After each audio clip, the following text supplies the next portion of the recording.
Till the world hears your voice, till you take over the world. We'll keep the fire burning through the dark. I go there by your side. When you're looking for a hero, I'll stand by you like a shadow. But keep the fire burning through the dark. I go there by your side. It's not over, it only just began. You've come closer than you've ever been. Take your chances, it won't hurt to try. No need to worry, I'll go there by your side. Till the world hears your voice, till you take over the world. I can carry on my time for any load. I'll go there by your side. When you're looking for a hero, I'll stand by you like a shadow. I can carry on my time for any load. I'll go there by your side. You're not there yet, but you're on the way. I day with you, I don't go forget you. No matter where you come from, we go there like one tribe. Oh, yeah. No need to worry, I go there by your side. Oh, till the world hears your voice, till you take over the world. I go carry on my time for any load. I go there by your side. When you're looking for a hero,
Okay, so a very great evening to you, everyone. Thank you so very much for joining us again on another exciting upgrade mastery just for you.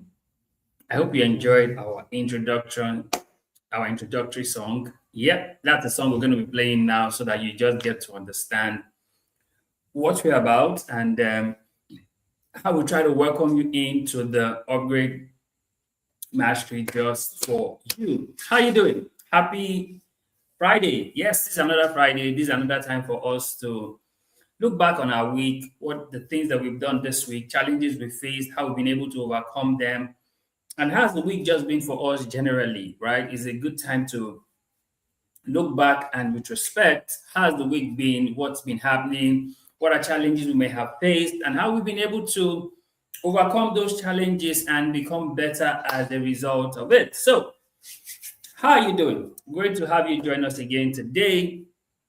So this is going to be quite interesting as always. We always try to make this fun for you because we believe that if learning is not fun, there is no learning at all. So we try to make our learning as fun as possible so that you can have the most pleasurable moment, because whatever you learn with full pleasure, you remember in full measure. So we try to make you have the most pleasurable moment ever while you're here with us on this conversation. So how was your week? Like, this is the second week in the month of August. Today is the 14th. The month is flying. How was your week? What did you do this week? What did you do this week? What were challenges you faced?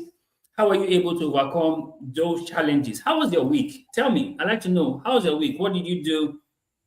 What feedback did you get? What lessons did you learn? What are the things that stood out for you this week? What were challenges you faced, and how were you able to overcome those challenges? I'd like to hear from you about your week, because this is one of the things that we get to do on the Upgrade Mastery just for you. We got to take feedback on your week, what things you did, what stood out for you, what challenges you faced, how you were able to overcome all of those things. It's part of the learnings that we get to share, because whatever you may have been going through or whatever you may have gone through would help another person in their own journey, right? So tell us about your week in the comments. Let us know. Was it an amazing week? Was it a stressful week? Was it a week that you just couldn't wait for it to end because of all the things that have been happening? For me, I think it was quite interesting. Some ups, some downs, some reports. In fact, I did a report for the whole of the week.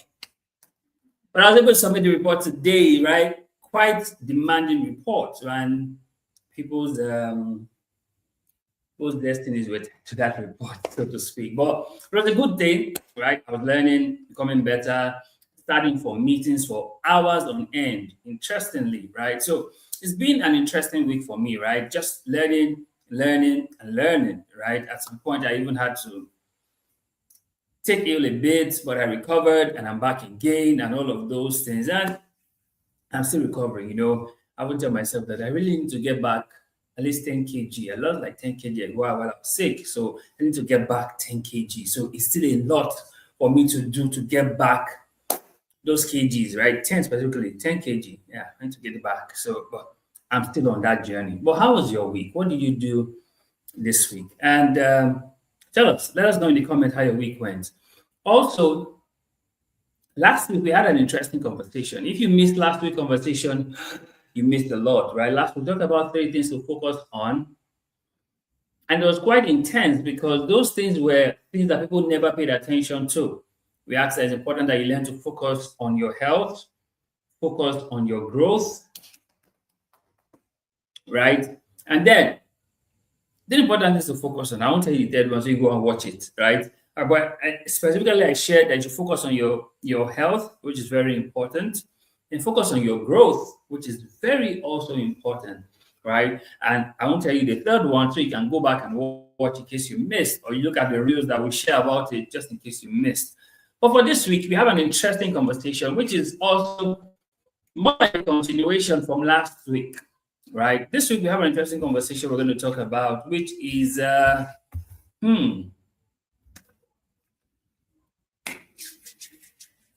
topic for this week's conversation is, who must you be? Who must you be? Now, this is more of a question, but it's not a rhetorical question, right? It's a question that determines or demands an answer from you, right? And there are certain things that is important that you get from this question, because we understand that people always like to know what they need to do, right? We live in a world where doing is what people look out for. So, okay, what must I do? What must I have? What must I? So it's more of a doing. For a lot of people, is more of what can they do? What should they do? What are they not doing, right? It's more of doing for a lot of people. But what people don't understand, that it's not about doing. It's about being, right? one of the things we tell people that we do for them at Upgrade is that they get to earn a BHD, being, having, and doing. Now, doing is the third in that sequence. BHD, you be, you have, then you do. But a lot of people have always focused on do. They forget they need to be before they can do. Now, this is not a regular conversation that you may have heard before, because you're always, if you meet people, you want to ask them, what do I need to do to become XYZ? That's the wrong question, because you should not ask what you need to do. You should ask, who do I need to be? T.L. Osborne once said this. He says, work on being than having. And he said, because with whatever you become, you will always have. After that again, it's something that T.L. Osborne said back in the day. He said, work on being than having. That with whoever you become, because with who you become, you will always have. Right? And then I didn't pay much attention to that statement till now. Now I realize that that was exactly what Jesus said to two different persons in scripture when they came to meet him. 2 different times to 2 different persons. He was focused on them being than them doing. In fact, they came to ask him the question, what must I do? And his response is, this is who you must be.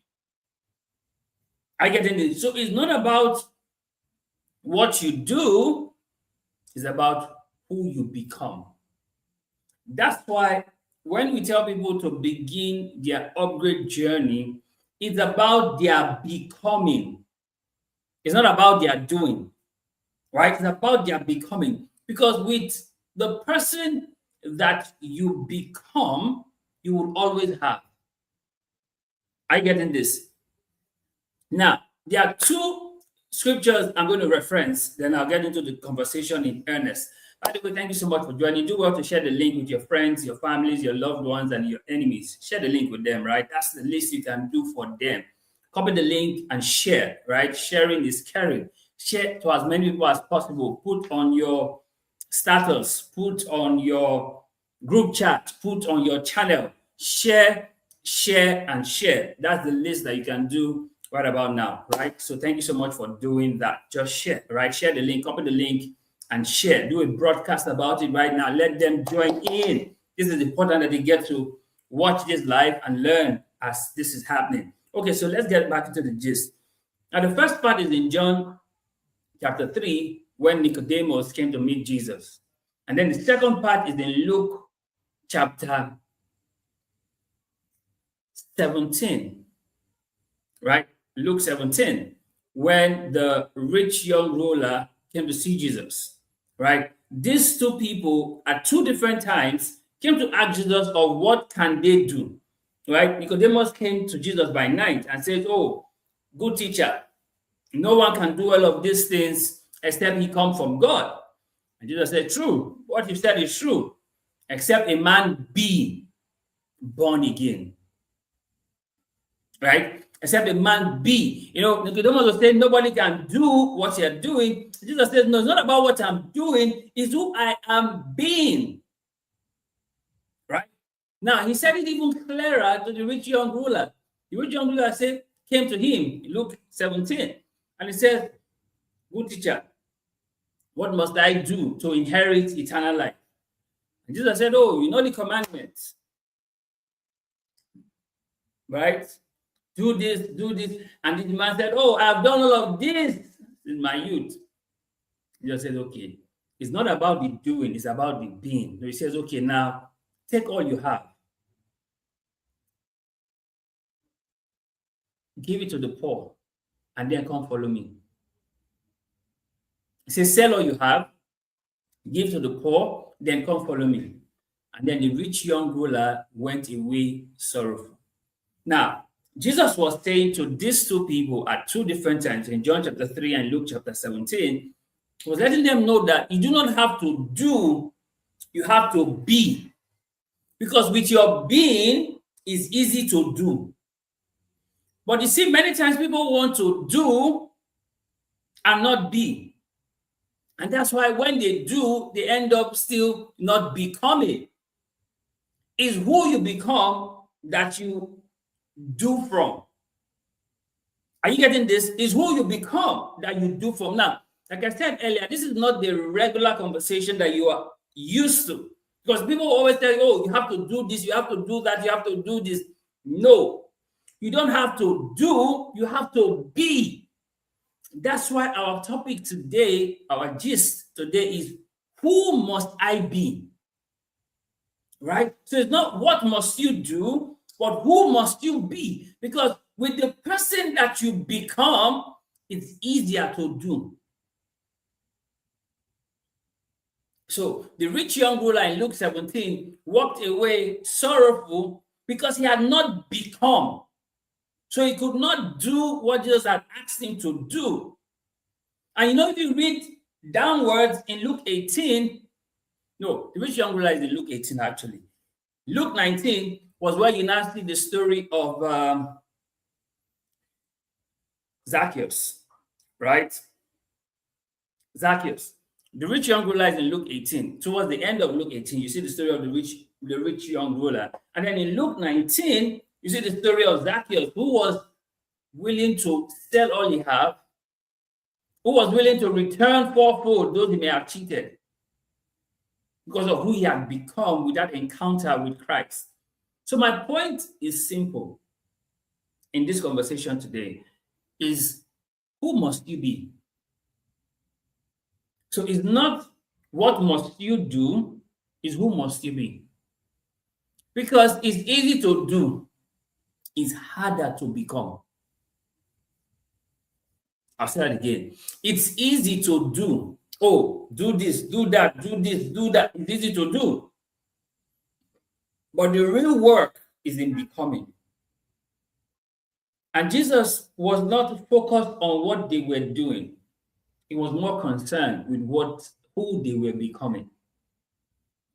So when Nicodemus came and said, no man can do this except he comes from God, Jesus says, true, except a man be born again.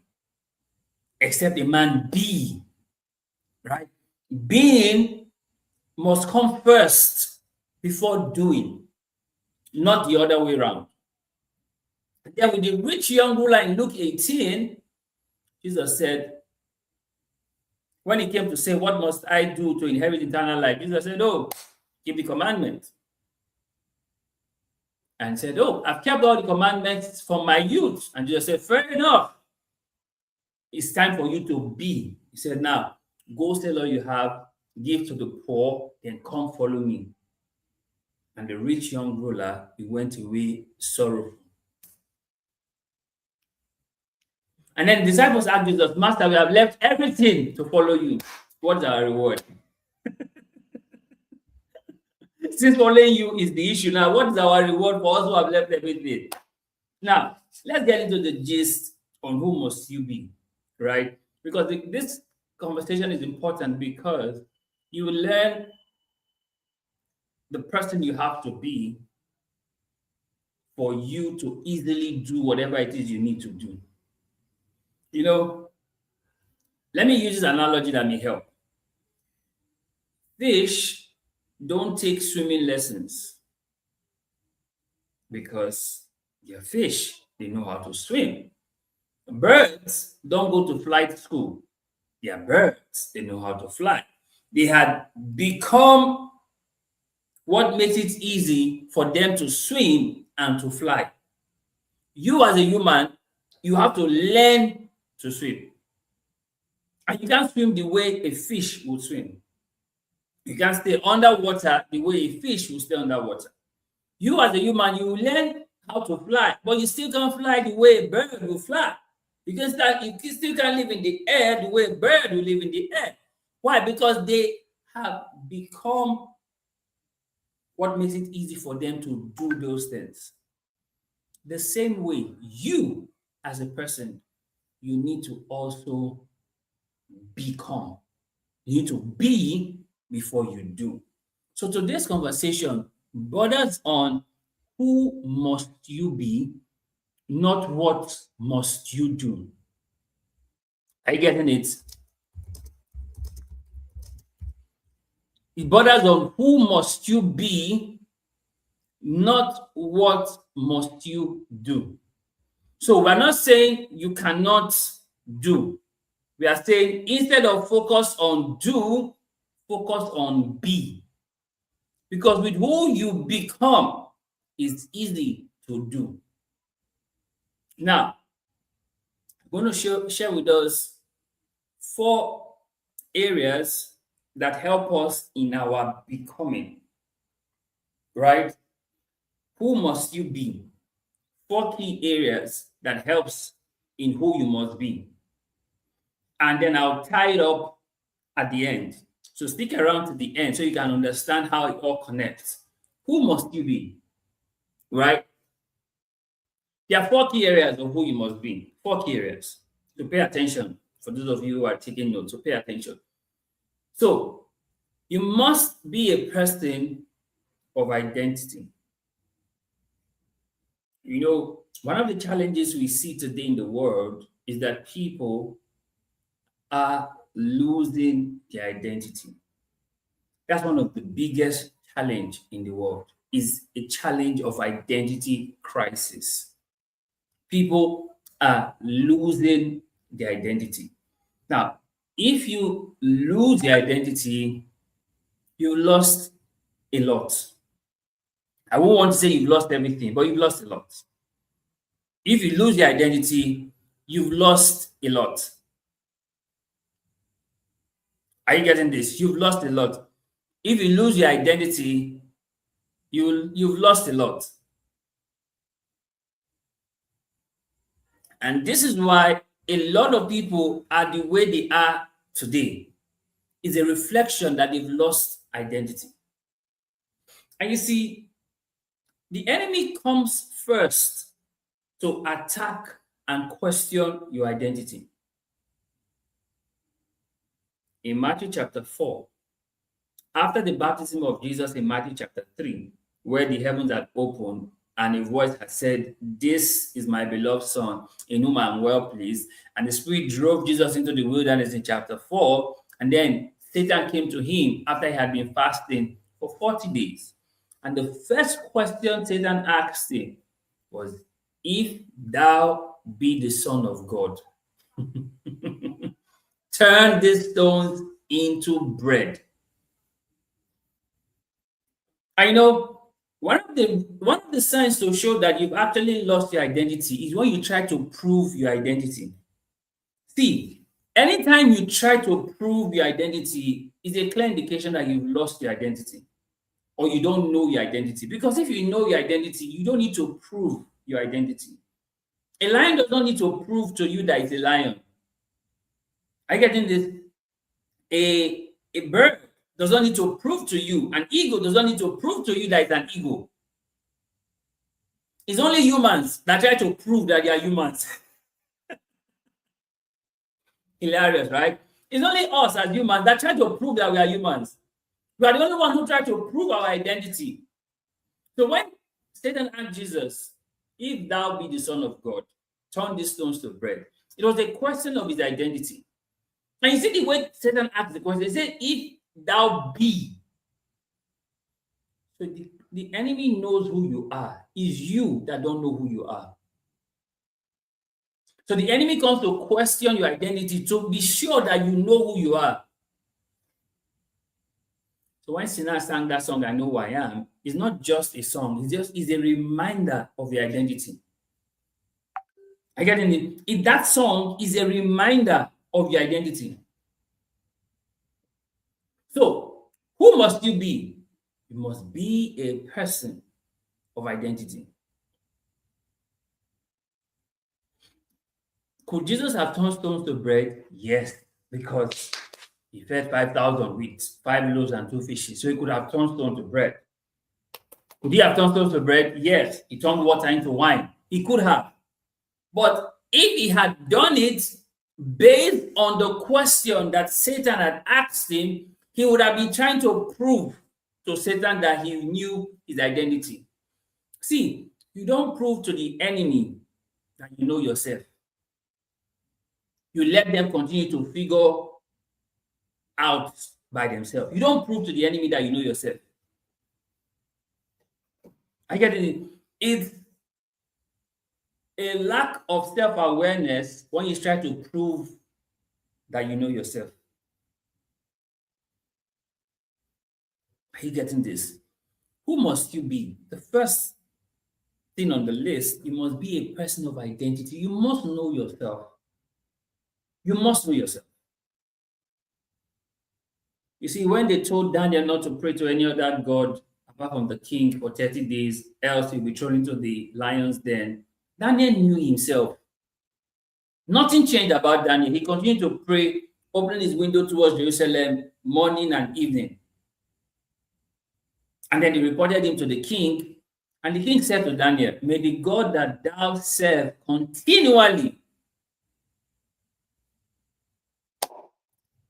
defend and rescue you."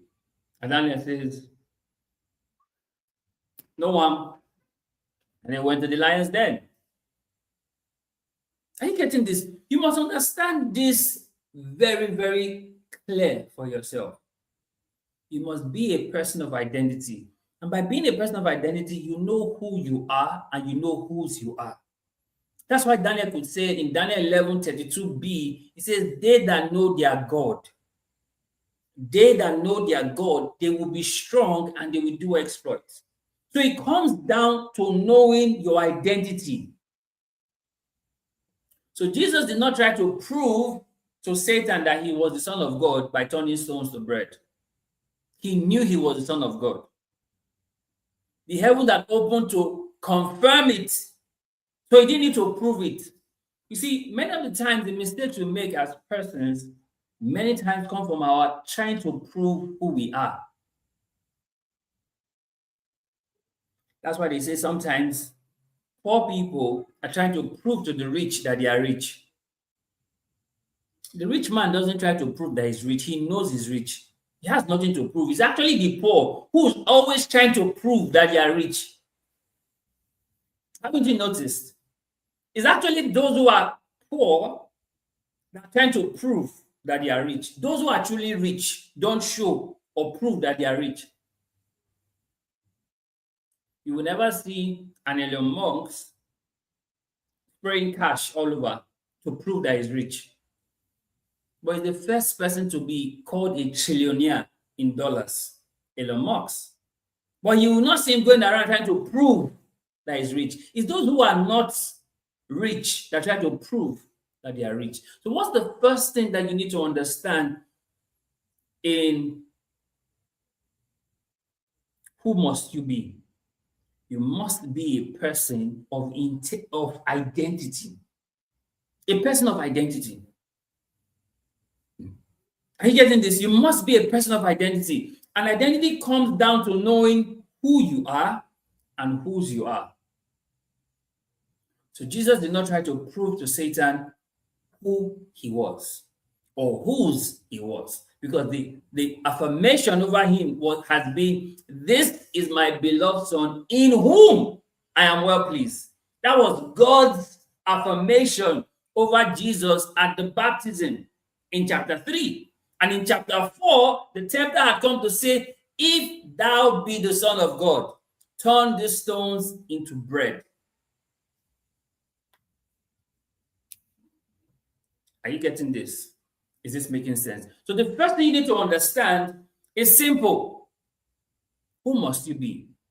Number one, you must be a person of identity. So when Nicodemus came, Jesus said, "You must be born again." Be born again. Identity. When the rich young ruler came, Jesus said, you must sell all you have, give to the poor, and come follow me. Identity. Are you getting this? Identity. So who must you be? You must be a person of identity. You know who you are, you know whose you are. And you don't have to prove it to anyone. You don't have to prove it to anyone. You know, I often say that you must live your life in such a way that you have nothing to hide, nothing to defend, nothing to prove, and nothing to protect. Yeah, live your life in such a way you have nothing to hide, nothing to defend, nothing to prove, nothing to protect, because you know who you are and whose you are. It's when you don't know who you are, you're trying to prove who you are. And trust me, the enemy will come to question your identity to be sure that you know who you are.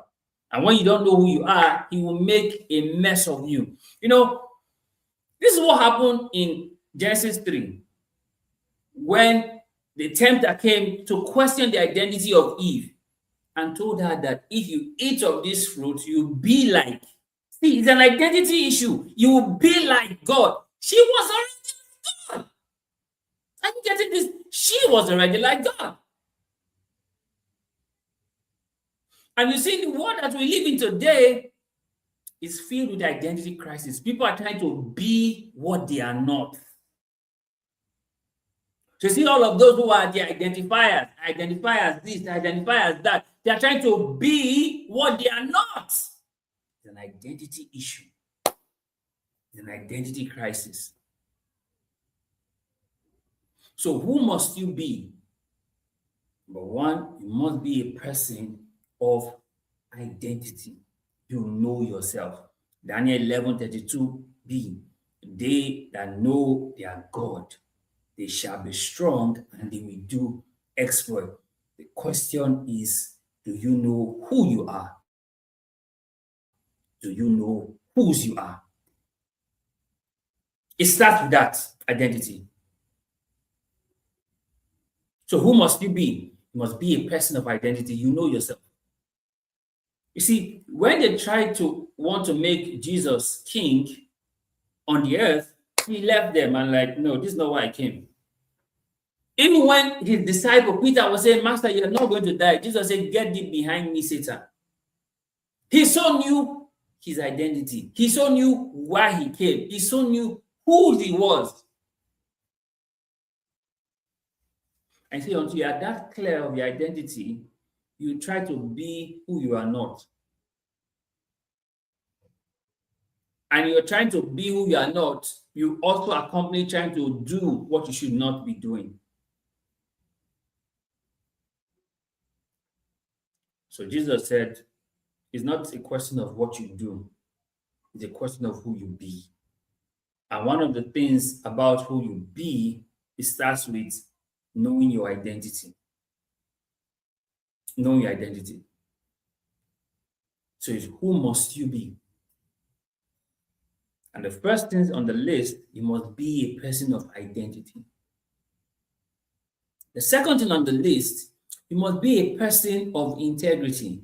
Now, did you ever pay attention to the fact that when Joseph did not succumb to the pressure from Potiphar's wife, the commandment had not been given. What happened to Joseph was in Genesis. The commandment came in Exodus, while the children of Israel had left Egypt, while they were in the wilderness. So what did Joseph know that he refused to sleep with Potiphar's wife? At that time, there was no commandment. There was no law per se. But what did Joseph know that made him not do that, even when there was no law? Think about it. You know, in one of the commandments, it says, thou shalt not covet thy neighbor's wife, right? That commandment has not even been given at that time when Joseph refused to sleep with Potiphar's wife. So at that point, Joseph was not literally breaking the commandment at that point, no, because the commandment had not even been given. But what did Joseph know that he said, no, how can I do this great sin and wickedness before God? That's why the next thing on the list is that you must be a person of integrity. See, integrity is who you are when no one is watching. Not who you are when everyone is watching. It's who you are in the dark when no one is watching. And we could see that Joseph, even before the commandments were given by Moses, was a person of integrity. Who must you be? You must be a person of integrity. You must be a person of integrity. Commandments were not given yet. Yet Joseph refused to sleep with Potiphar's wife. And that his refusal landed him in prison. It wasn't that, he refused and then he was promoted. No, he refused and he was sent to prison. Joseph was the first man accused of rape. So not today, false accusation of rape has been in play. Joseph was the first man to be accused of rape. And Joseph went to prison for it.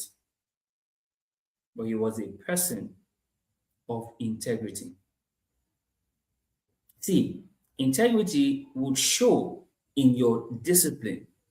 It will show in your refusal to compromise. You know, in Daniel 1:8, Daniel proposed in his heart not to defile himself with a portion from the king's table. That was being a person of integrity. Now, take note, at this time, Daniel was a slave in Babylon. And Daniel had been privileged to be selected among the people that the king had selected to work in his chambers. So they were being groomed to work in the king's palace. So Daniel could have seen that as favor. But yet, Daniel was a person of integrity. He refused to compromise to eat from the king's table. Why? Because whatever was being served in the king's table had been offered to idols, the Babylonian gods. And partaking of it, we're partaking of that pagan worship. So Daniel proposed not to defile himself. You must be a person of discipline. It's discipline that will keep you to keep doing what is right, even when everyone else is doing what is wrong.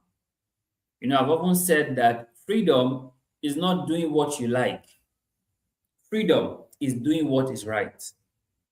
Right? Who must you be? You must be a person of discipline. You must be a person of discipline. Your refusal to compromise, your stance on your integrity. Because you see, two things that show your integrity is your discipline and your refusal to compromise. Those are the two things that show your integrity. Your discipline and your refusal to compromise. And who must you be? You must be a person of integrity. You must be a person of integrity. Let your yea be yea and your nay be nay. Not today you say one, tomorrow you say another. No, you must be a person of integrity. Your words are your bond. You don't vacillate between opinions. You are a person of integrity. Who must you be? You must be a person of integrity. Like I told you, the commandments had not been given when Joseph refused to sleep with Potiphar's wife. So it wouldn't have been that, oh, Joseph knew the commandment. No. But what did Joseph know? that he did not sleep with Potiphar's wife, Joseph was a person of integrity. He said, how can I do this great sin and wickedness before God?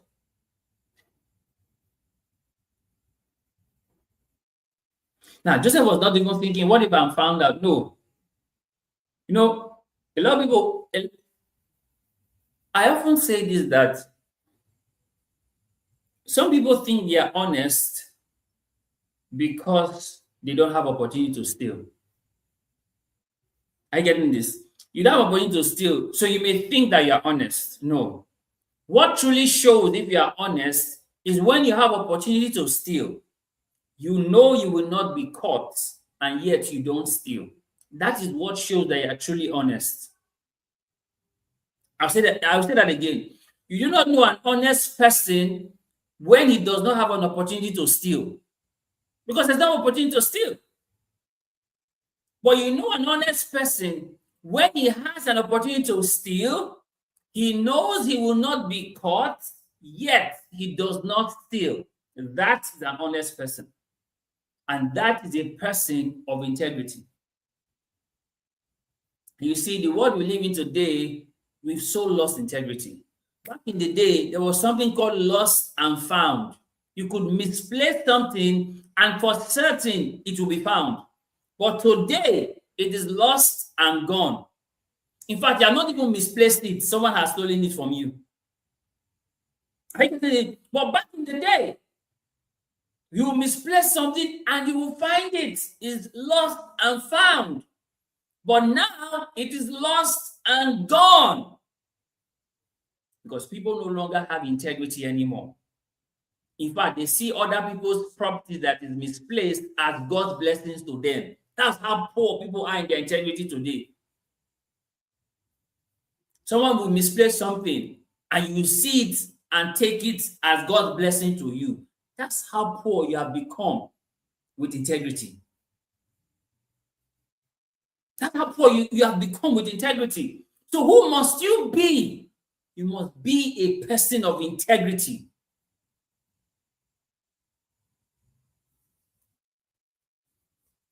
It's your lack of integrity that makes you look for ways to covet other people's properties. You know, you hear funny things that happen in female hostels in universities, that people will steal other people's underwear, under people's bra. Like, how do you even steal such things and still wear them? That's how much people have gone low on integrity. You see people's pants and still wear it. It's how much people have gone low with integrity. Because there is no discipline, there is no refusal to compromise. So who must you be? You must be a person of integrity. Regardless of who's watching. Regardless of who's watching. So you see, people now have installed CCTV cameras everywhere so that at least they can watch people who are trying to steal from them. But there was a time where you didn't have CCTV cameras. There was a time people did not even have fences. There was a time people didn't build fences around their homes because nobody was coming in to steal. We've gone so low on integrity in our world today, so low on integrity. So low in integrity that people would even sell fake drugs to people. So low in integrity. You know this is fake. You know this will harm the person taking it, yet you sell it. You've gone so low on integrity.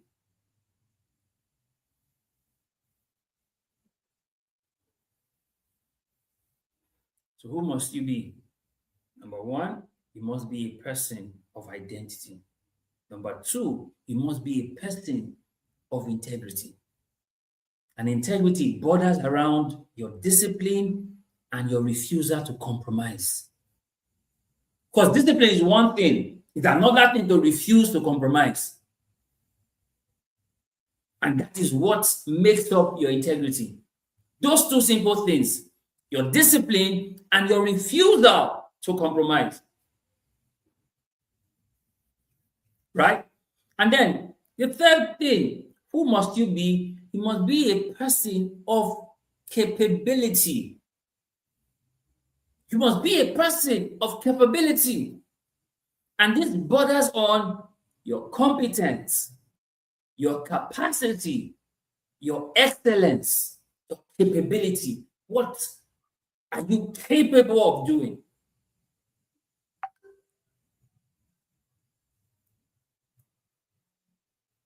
Are you getting this? Who must you be?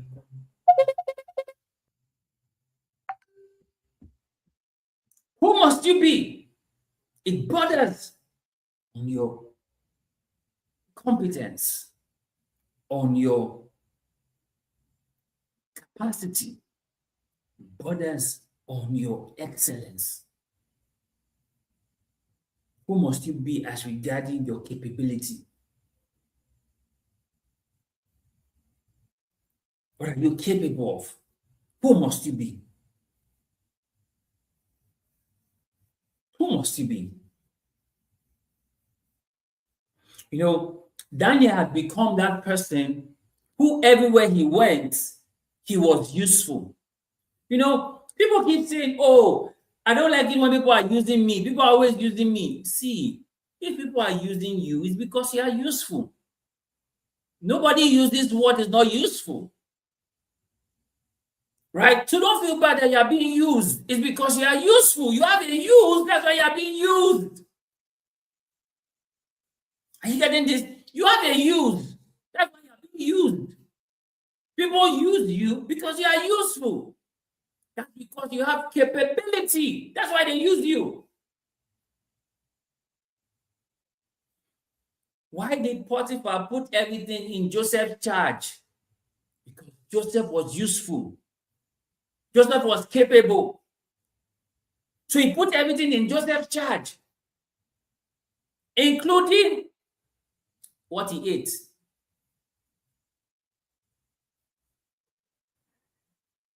And that's why Potiphar's wife wanted to put herself in Joseph's charge. And Joseph said, no, the master did not put this one in my charge. Capability.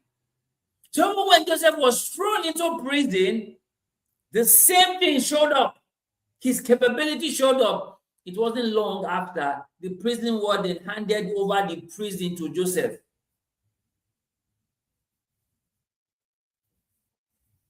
His capability showed up again. His competence, his excellence, his capacity showed up again.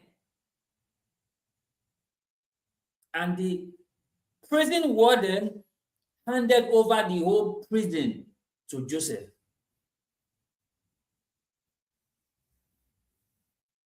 Who must you be? You see the same thing. Laban said of Jacob, I have found by divination that I am being blessed because of you. Capability. Laban found that out and told Jacob, he said, I have found that by divination that I am being blessed because of you. Yet, Laban shortchanged Jacob for 20 years. Read your Bible, it's there. Laban shortchanged Jacob for 20 years. He changed his wages 2 times in 20 years. Yet, Jacob was still the reason why Laban was blessed. His capability.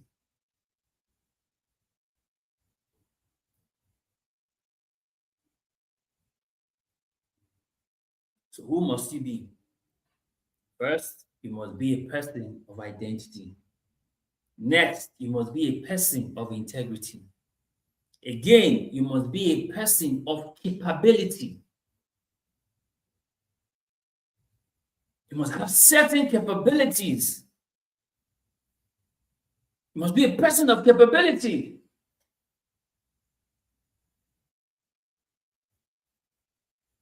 And then, the fourth area of who must you be is Be a person of generosity.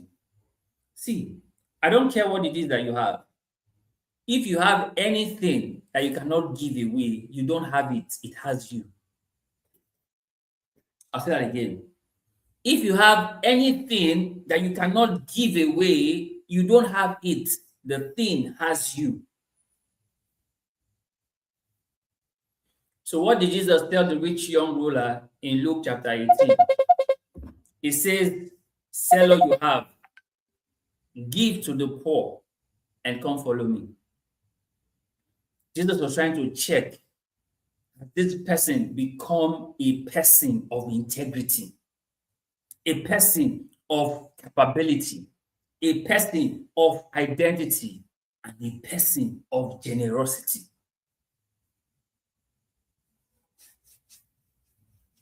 See this, guys.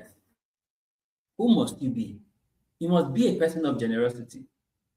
And I have said this over and over again, that you give in the capacity of the giver, not in the capacity of the receiver. Are you getting this? You give true generosity is your ability to give in the capacity of the giver, not in the capacity of the receiver. So I'm giving in my capacity as a giver, not in your capacity as the receiver. So my giving is a reflection of me, not a reflection of you. Are you getting this? My giving is a reflection of me, not a reflection of you. Who must you be? You must be a person of generosity. And you see, your generosity is seen in your giving and your forgiving. In your giving and your forgiving. You know, there's a saying that you can give without loving, or you cannot love without giving. And generosity stems out from love. So when Jesus said, go sell all you have, give to the poor, and come follow me, Jesus was checking his person if he had become a person of generosity. And you know fully well that when you have something that you cannot give away, you don't have it, it has you. So you went away sorrowful. The same person who couldn't give, right? We saw that in Luke 19, Zacchaeus was willing to give back 4 times. Zacchaeus had become a person of generosity. Zacchaeus was a tax collector who people regarded as being somebody who's a trickster, who's a swindler. But when he encountered Christ, he had become a person of generosity. That's why this conversation is bordered on who must you be, not what must you do. It's who must you be. And we said 4 key areas that outlines who must you be. You must be a person of identity. You know your identity. You must be a person of integrity. You have integrity, which is seen in your discipline and your refusal to compromise. You must be a person of capability, which is seen in your competence, in your capacity, and in your excellence. And then you must be a person of generosity, which is seen in your giving and your forgiving. You know, the Good Samaritan had become a person of generosity.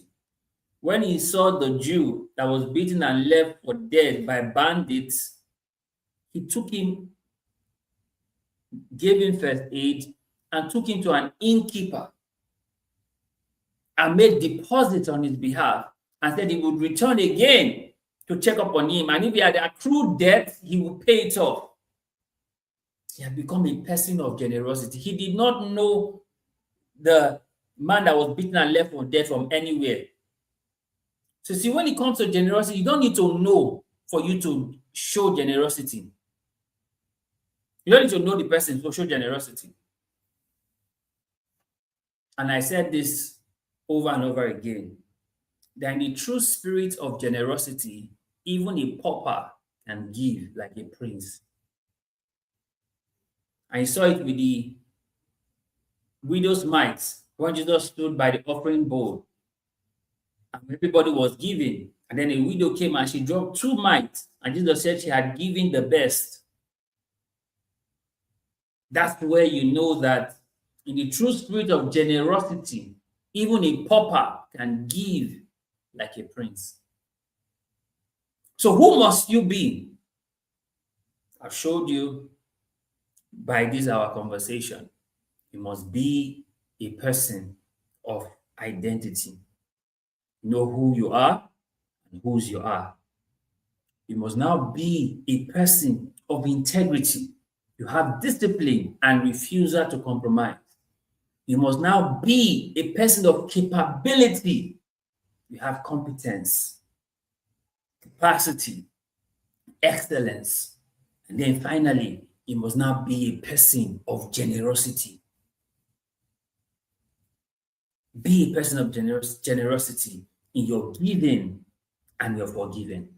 See, many times you may have to forgive people who will never offer you an apology. Is your generosity. You may have to forgive people who may never tell you that they are sorry or they were wrong. It's part of your generosity. They don't deserve it, but you give them nonetheless because you are generous. You are generous. So it was never about what must you do. It was always about who must you be. Are you getting this, guys? It was never about what must you do. It was always about who must you be. And this conversation today has helped to analyze who must you be. You must be a person of identity. You must be a person of integrity. You must be a person of capability. And you must be a person of generosity. This is who you must be. This is who you must be. And when you become this, nothing is difficult for you to do. That's why we say it was not about doing, it was about being. When you become this, nothing is difficult for you to do. Nothing is difficult. That's why T.L. Osborne said, walk on being than having. Because with who you become, you will always have. So your goal is to be. And I've told you what you must be. Jesus told Nicodemus, you must be born again. You must be. And he told the rich young ruler, go sell all you have, give to the poor, and come follow me. Because the rich young ruler had come to ask, what must I do? Jesus said, no, it's not about what you must do. It's about who you must be. Because with who you must be, what you must do will always happen naturally.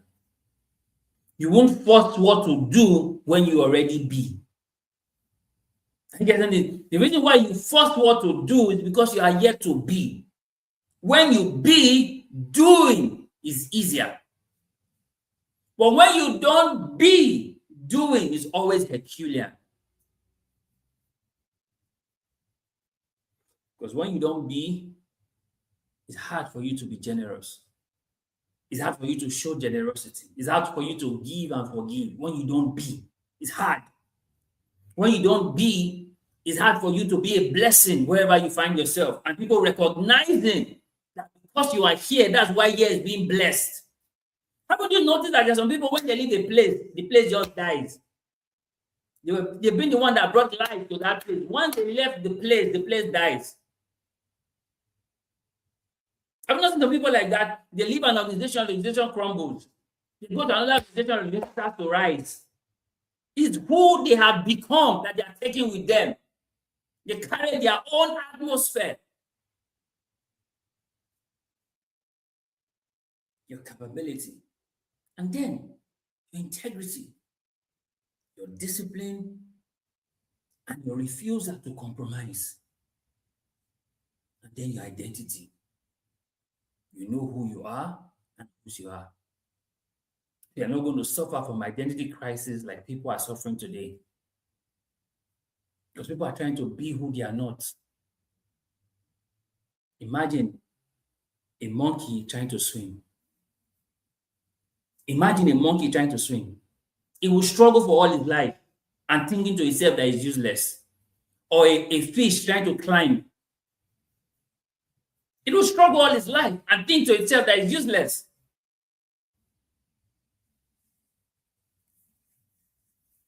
When you know your identity, you thrive in your natural habitat. Because fish don't go to swim, don't take swimming lessons. Birds don't go to flight schools. They know their identity and they thrive in their identity. And the question the enemy always comes to you first is to question your identity. Like he told Jesus, if you are the Son of God, turn these stones to bread. And I've told you, whenever you try to prove your identity, is a sign that you don't really know your identity. Because Jesus has shown us the example. You don't need to prove your identity. When you try to prove it, you really don't know your identity. That's why you're trying to prove it. Because if you know it, you don't prove it. That's why Daniel said, they that know their God, they will be strong, they will do exploit. He didn't say they will prove that they know their God. He didn't say they will prove that they know their God. He said they that know their God, they will be strong and they will do exploit. So when you're trying to prove, it's a fact that you don't yet know your identity. Because once you know your identity, you don't try to prove what you know. So let me give you an example. An easy way to explain this. You are a girl, right? You're a girl. Why would you try to prove that you're a girl when you're a girl?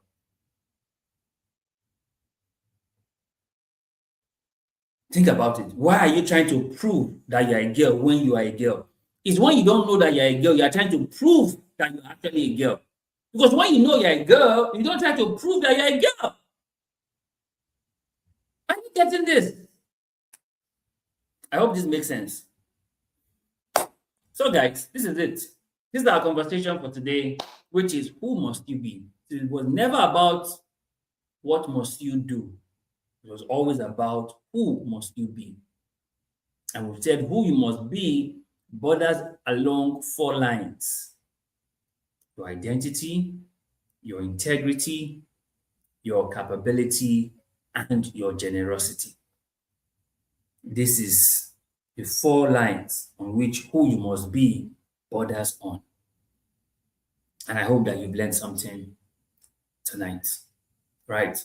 Okay, let's take a few questions before we call this a wrap. Thank you so much for being here, guys. Thank you so much. I appreciate this. Let's take a few questions, 1 or 2 questions, and then we'll call it a wrap.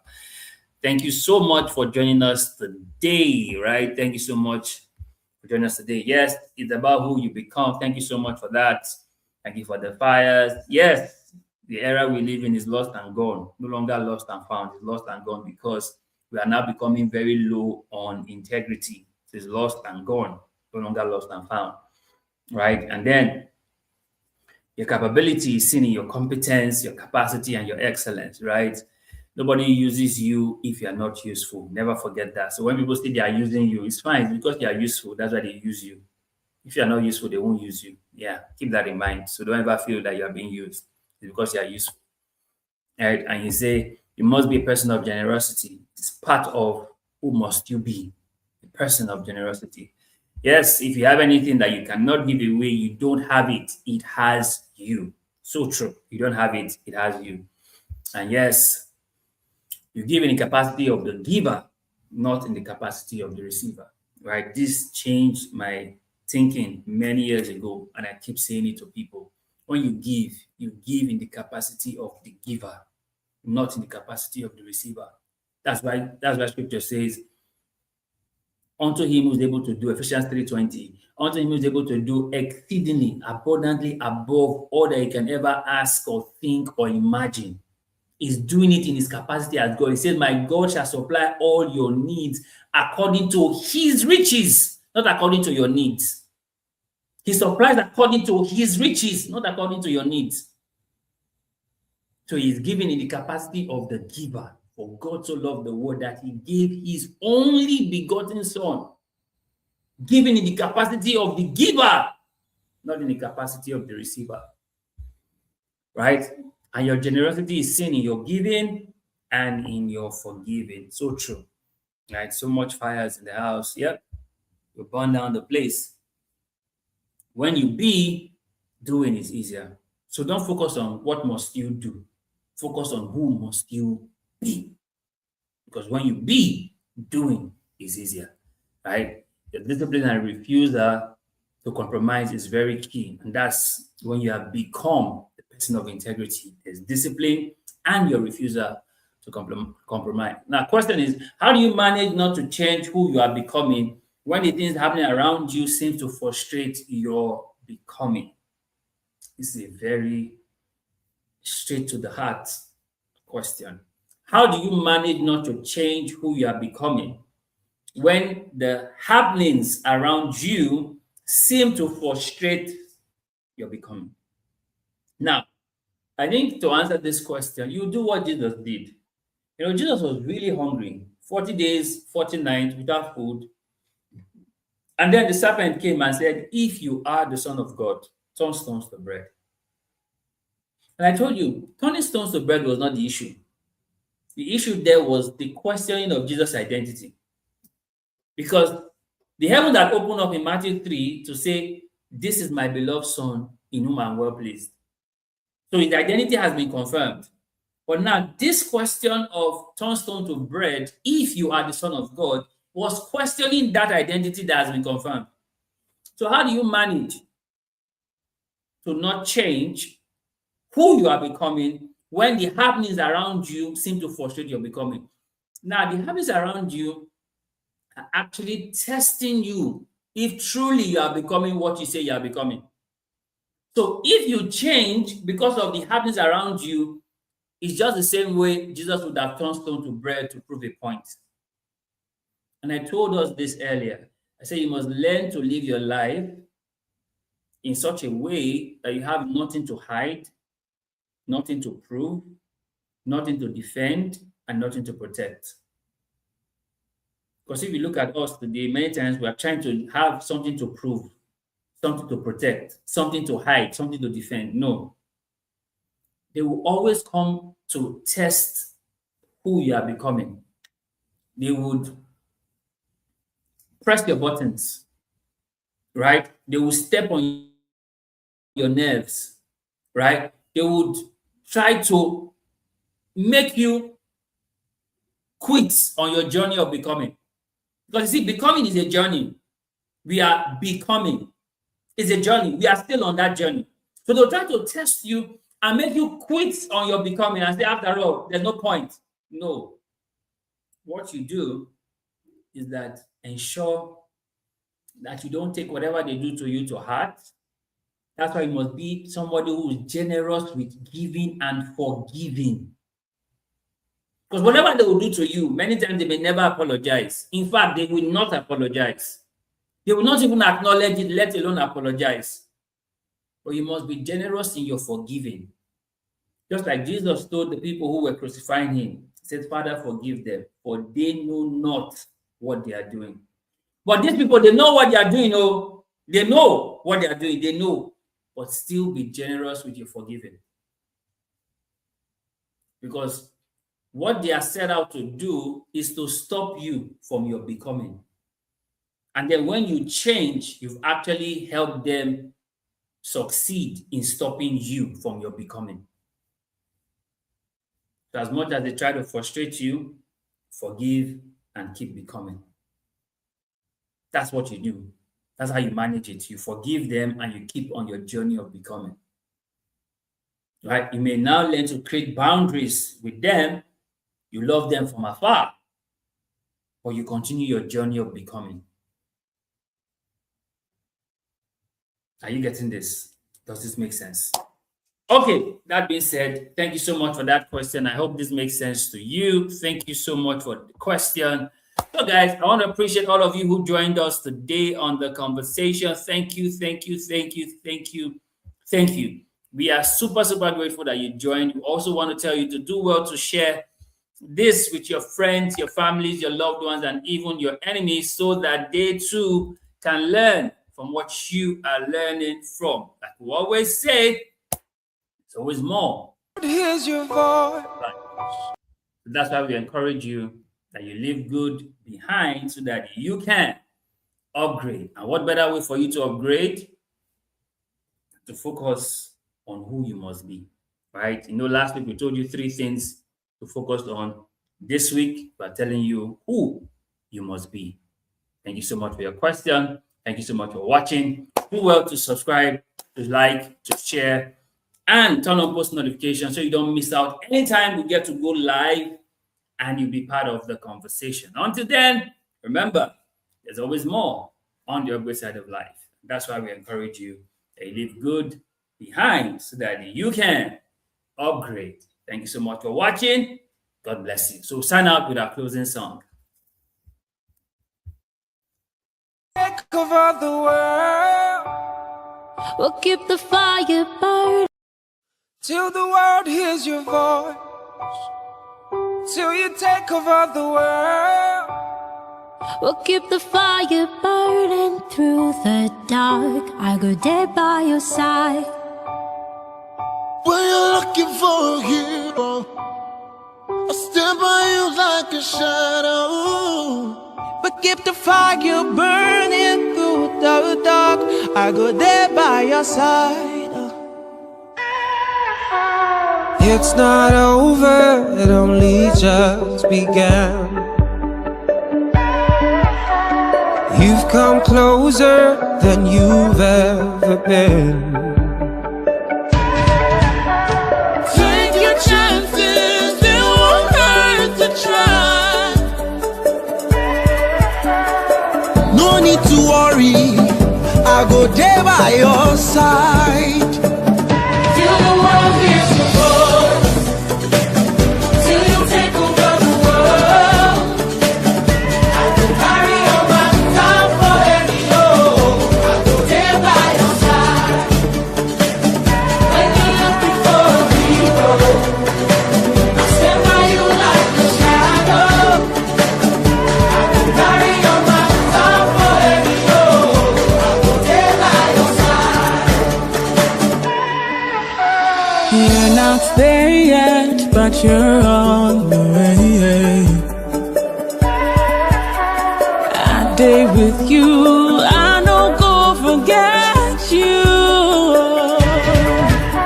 No matter where you come from, we go there like one tribe. Oh, yeah. No need to worry, I go there by your side.